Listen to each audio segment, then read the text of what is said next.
I was a little bit concerned that I was going to do this speech before the fancy one, so which was going to be history, because usually the surgical part we don't hear about it. Is there any debate, or you will What's that?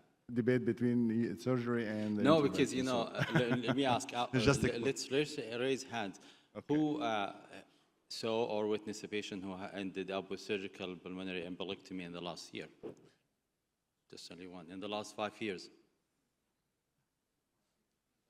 You see, I did one case 2 years ago, and the reason because my interventional radiology, not cardiology, perforated the pulmonary artery.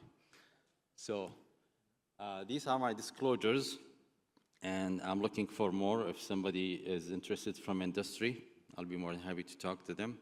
I always like to be on the front line.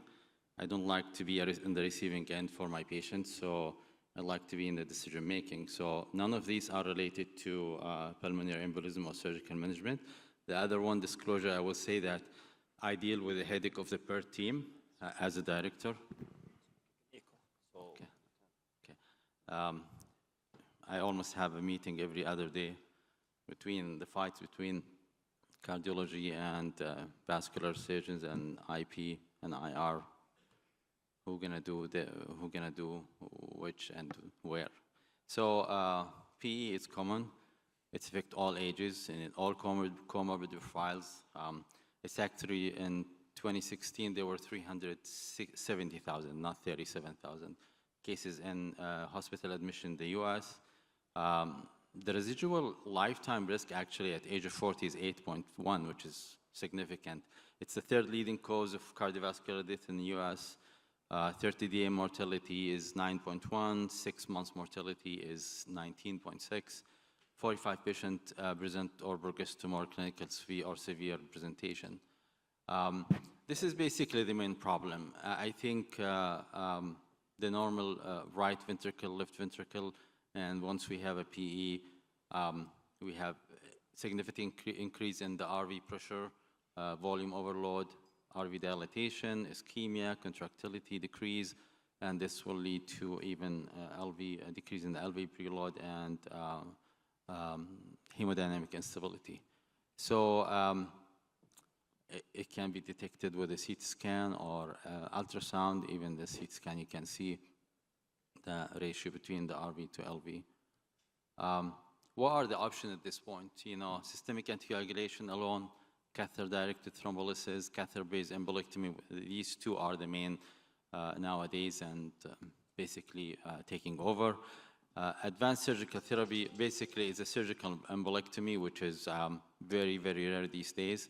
I mean, I think the most important part where surgeons can be involved most of the time, it's the mechanical circulatory support, and most probably the role of ECMO, putting the patient on ECMO before or as a bridge for therapy. I think in the first talk, we talked about the PERT team, which I think I saw some evidence about it. It helped, and there is class 2 indication. I think still it has, I think that team has to be hospital specific, and what your resources and what you have in the hospital and your setup, because it can be overwhelming, but I do believe it does help those patients. Guidelines, I'm not going to go through it, but for the surgery, basically in a summary, it recommended the thrombolytics and transcatheter therapy basically in all patients, except for a patient who failed or have a contraindication for that, then they go for surgery. I mean, earlier somebody talked about the categories, low risk, intermediate, high risk. I'm just going to leave that. I'm not going to go into details. But one thing I will say, most of the patients that ended up in surgery or needing surgery were having cardiac arrest preoperatively. So those patients carry a significant mortality and morbidity regardless of, to start with, regardless of what you do for them. So the indications at this point for surgery, which I think still massive PE, I do believe it's an indication, specifically with cardiac arrest and hemodynamic instability. Submassive PE with high risk, those patients who have resistant hypertension or obstructive shock, or failures to stabilize with pressors, I think they are a good indicator, they are a good candidate for surgery. And I wish we can get to them earlier. Patients who have contraindication to thrombolysis, failed system thrombolysis or catheter-directed therapy, thrombus in transit, although these days with the advancement in catheter-related, I think sometimes you catch those, which I mean like if you have thrombus in the RV or in the right atrium, but I think still it's in the guideline, it's indication for surgery. Of course, if you have PFO or septal defect, talking about paradoxical embolism. I mean, as I said, there's nothing fancy. I don't have even images for surgery because it's really done. So I'm just going to talk about a little bit history. The history of Trendelenburg operation, which was not done in 1908. It carries 87% mortality. Basically, you clamp the pulmonary artery and the aorta, and you try to extract the clot. Modification of that was the inflow occlusion technique. It carry more than 55% mortality. Basically, you try to clamp the SVC and IVC and try to go and take the clot. The problem with those, you don't decompress the right ventricle. You still have hemodynamic instability, systemic hyperperfusion, and those patients didn't do well. It's very important for all of us to be thankful to this guy who created the cardiopulmonary pass, John Gibbon, in 1931. He actually did one embolectomy on his patient before the invention of this, a patient who had a cholecystectomy, and he watched her die while he's sitting at bedside with her. So he started to think about it, and he created the cardiopulmonary pass, which without this, none of us, whether in the interventional or in the cardiac surgery side, will be doing what we're doing these days. Then Dental Cooley, which I had the privilege to work with and trained under his time, he did the first pulmonary embolectomy in 1961 at Texas Heart. The current procedure that we do, it's simple. It's median sternotomy, go on cardiopulmonary pass. There's a lot of talk about whether you're going to go central versus peripheral. A lot of those patients, if you're taking them to surgery, once you put them to sleep, they will crash. So a lot of times you have to go on peripherally. A lot of times if the patient is unstable, if you can put them on ECMO, and then you transfer them to the surgery and put them on cardiopulmonary pass. Most of the time you don't need to do aortic cross clamp. Most of the time normothermy is enough. There's a lot of talk about single incision versus two incision, which means you incise the pulmonary artery. The problem, you might not get all the clots versus taking two incisions into the right or left main pulmonary artery to get all the clots.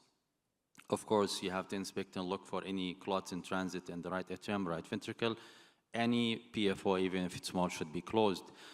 There's a lot of techniques about the suction catheters, retrograde perfusion through the pulmonary vein to infuse the blood back so you can flush all the clots, manual manipulation or massage of the lungs, and the balloon-tipped embolectomy catheter, which showed that it actually had more incidence of postoperative pulmonary hemorrhage.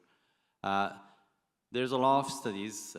This is a huge amount of studies that went through the literature for surgical embolectomy, and you can see the numbers are very small. But what I can tell you from this, most of the patients, when they got to surgery, they were in CPR, and those carry high mortality. Patients who had no CPR at the time of surgery, they actually did very well and have a low mortality. This is even more and more of these studies. So in summary, I think most patients who undergo surgical embolectomy are at high risk, and most of them requiring preoperative CPR. Mortality is low if it's done when the patient is not having CPR. Actually, there is a couple of literature studies talking about that mortality is equal to almost CABG patient if they have no preoperative CPR. Most patients will achieve RV recovery after surgical embolectomy, which is, I think, the most important thing. I think yet for all these catheter-based therapy, this is the most important thing for the long-term outcome. Are we achieving RV recovery or not? Surgery showed that it can. So quick talk about ECMO. ECMO has been done, and I think it has an important role for stabilization of the patient who have refractory shock. I think the key is early detection, early, a threshold for ECMO should be low. I mean, the earlier use of ECMO for those patients, I think, will improve their mortality and morbidity. bridge to therapy, and a patient who needed some support for a few days due to RV failure. ECMO is actually an excellent option. There's a lot of talk about RVADs and the new technologies percutaneously, yet we don't have enough data about them, and I don't think they have a good outcome yet. So for me, the one thing I will say is for surgery, it's time to revisit the indications for surgical embolectomy. And I'm actually trying to do a randomized study for 10 years, and hopefully I can get an NIH funds. And I will be interested if some of you guys are interested in partnering with me with this prospective study in the hopefully next 10 years. Any questions? If you want to connect, I have my... Thank you very much, Raed. Thank you.